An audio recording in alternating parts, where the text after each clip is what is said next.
I currently teach J315, which is writing and reporting. And then I also teach in the professional master's program where graduate students take public affairs, reporting, and writing.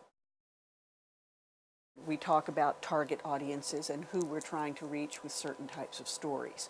But as far as specifying millennials, no.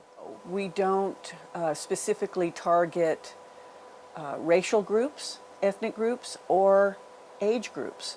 We just talk about different audiences in general. I think you have to look at what the story is, and if it's relevant to millennials, and if millennials can be informed sources, then we do include them in our reporting. We teach our students to look for sources that are credible, informed, and independent.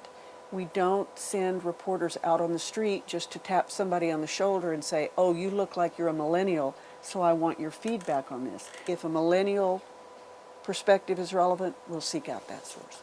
I think if the story is trying to give a diverse perspective on an issue or on an event, then it is incumbent upon the reporter to seek out a wide range of comment.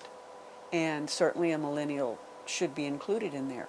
But not just for the sake of including a millennial. I think that millennial should have an informed point of view.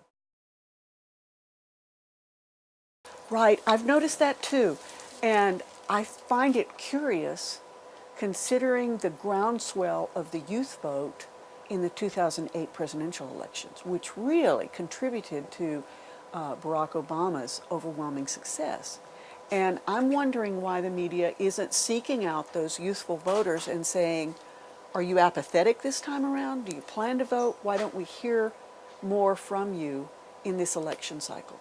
It could be that they're just writing off the younger generation because so much of what we hear and see about millennials is that they're tuned out and that they're not news consumers. So it could be that reporters are reluctant to use them as sources because they don't think you know anything.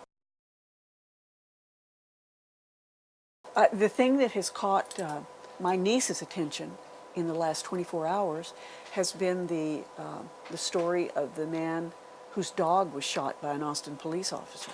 Well, that's gone viral on Facebook. That's how she knows about it. News organizations are using Facebook to push out stories now, more and more and more. They're encouraging all their staffers to be active on Twitter. Yeah, I think that's where it's going. And I think news consumption is going to be through social media in the future.